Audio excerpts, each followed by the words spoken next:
welcome back to the DILF Den. Tonight we are going to talk about the GMWD slash Side slash Michelob slash Ormier slash whatever SR009, I think. Honestly, I'm using my phone to record this so I can't look at it, so that's just a guess. I'll put a link below.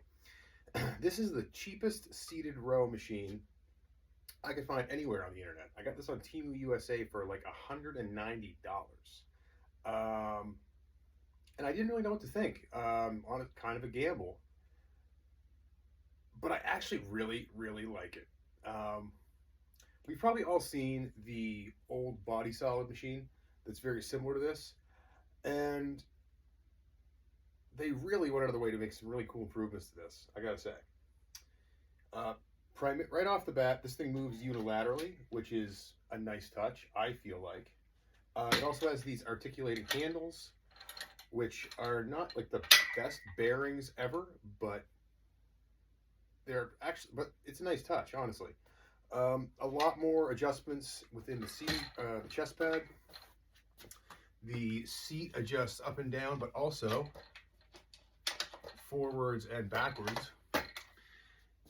And honestly, is it the most sturdy thing ever? No.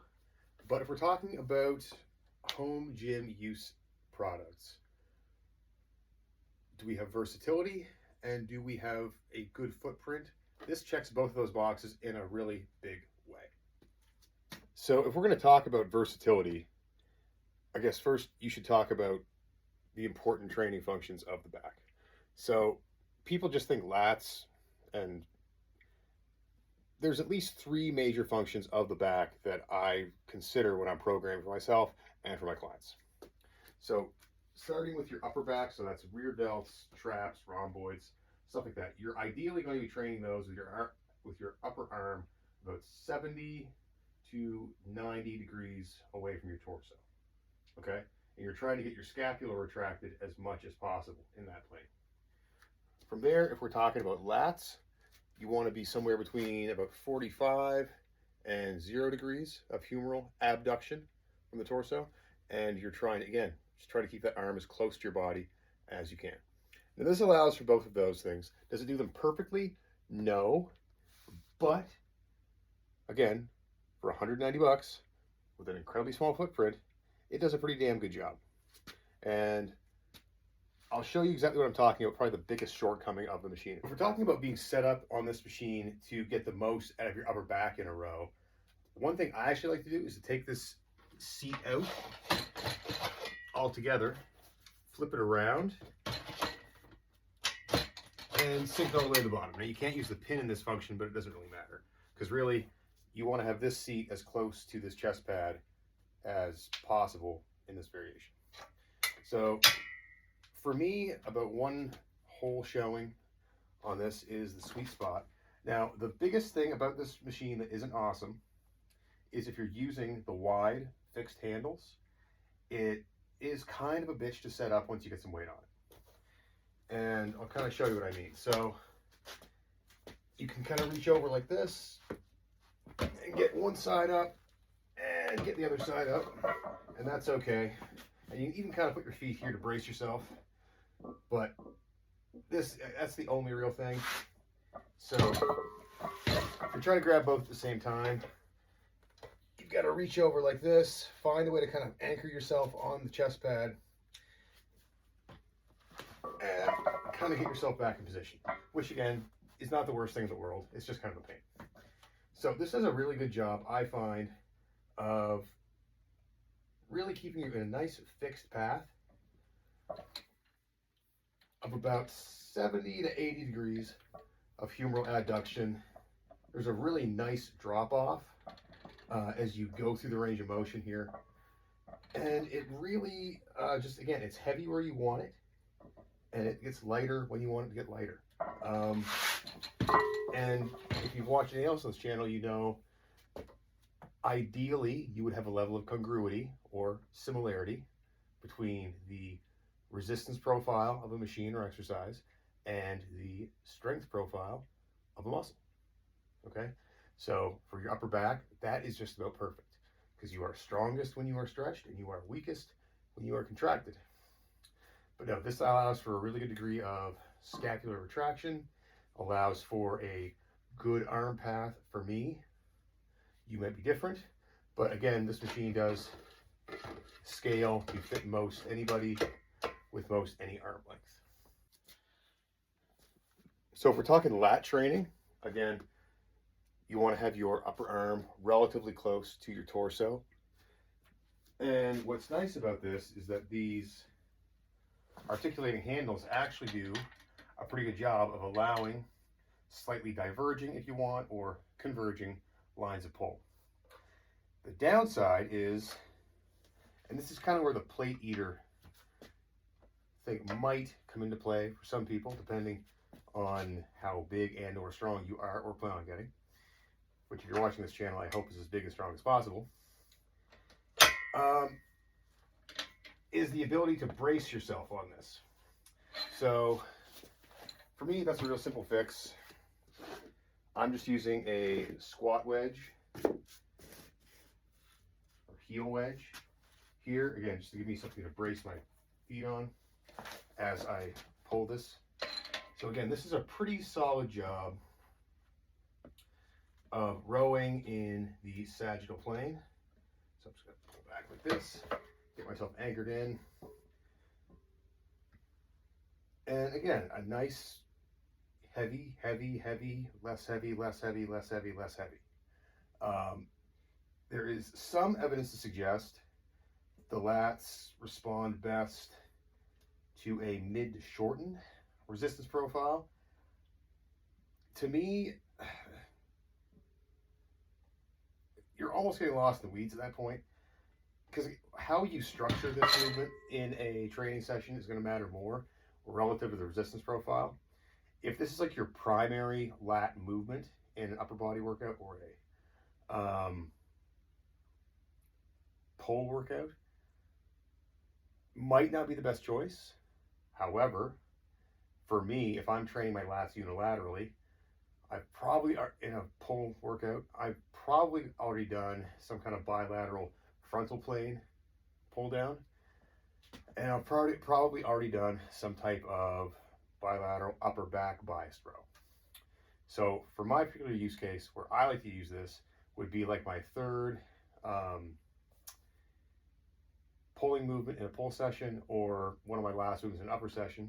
And I do that for a couple of reasons. One, with unilateral training, you're going to recruit more motor units, and you're going to have the further you get into a workout, your ability to recruit motor units locally is going to be somewhat diminished as you go, because fatigue exists. But training unilaterally is a good way to kind of circumvent that, at least to some degree. Also, that's going to, if I have a bit of fatigue going into this, it's also going to limit the amount of weight I'm going to be able to use on this machine. Like, I just banged out, I don't know, 10, 20 reps with 90 pounds on the side. Not heavy at all, quite honestly. And we're going to see how much I can do on this later. But again, just to give you an idea of kind of best practices and use cases for this particular machine, for me in this function, that's one of them. 45-pound plates.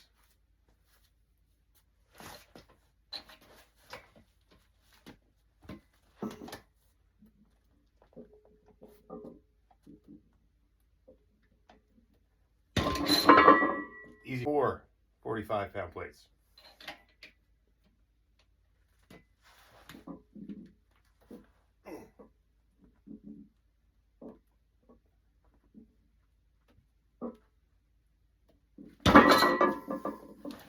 Five 45 plates. So you can already kind of see that it's starting to tip up on this end, but I'm going to sit on it, so it doesn't really matter. I just, thought it was worth mentioning. And again, 190 bucks. Like, have expectations accordingly.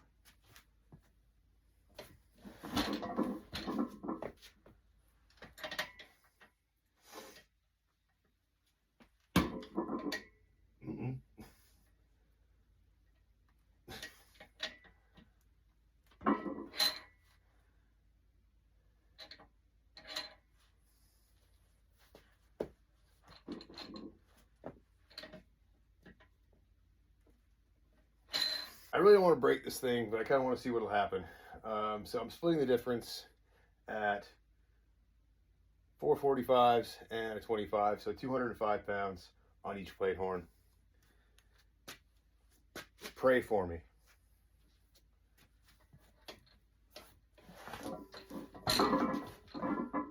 Yeah, it's kind of like a seesaw.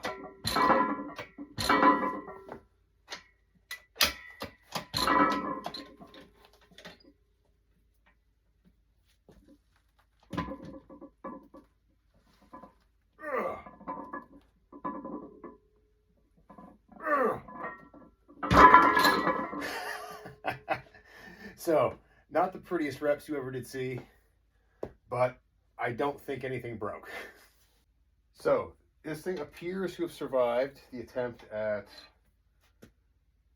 410 pounds total on it.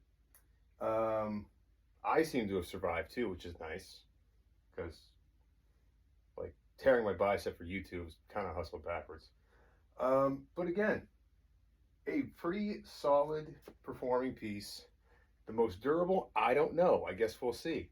But I think this is going to be a keeper for me, just again for the size of it, if nothing else.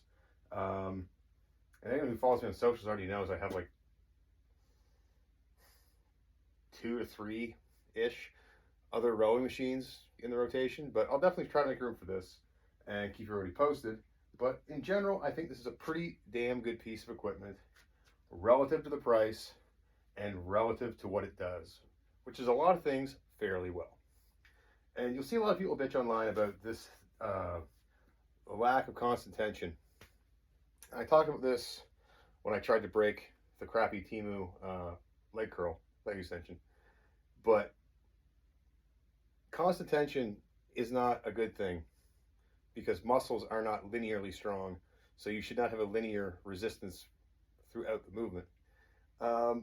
Again, I really like this movement under very specific use cases. Again, for your upper back, I think the resistance profile is actually just about perfect. For the lats, depending when you structure it in a session, I think is really good as well. Like if this is like one of the last things you do in a pull workout or an upper workout, I actually think it's the lat function of it is actually really good. So again, back to expectations. So I hope you enjoyed that. I hope you found that informative. If you want to see more, like, share, and subscribe. Keep the lights on down here. Until next time.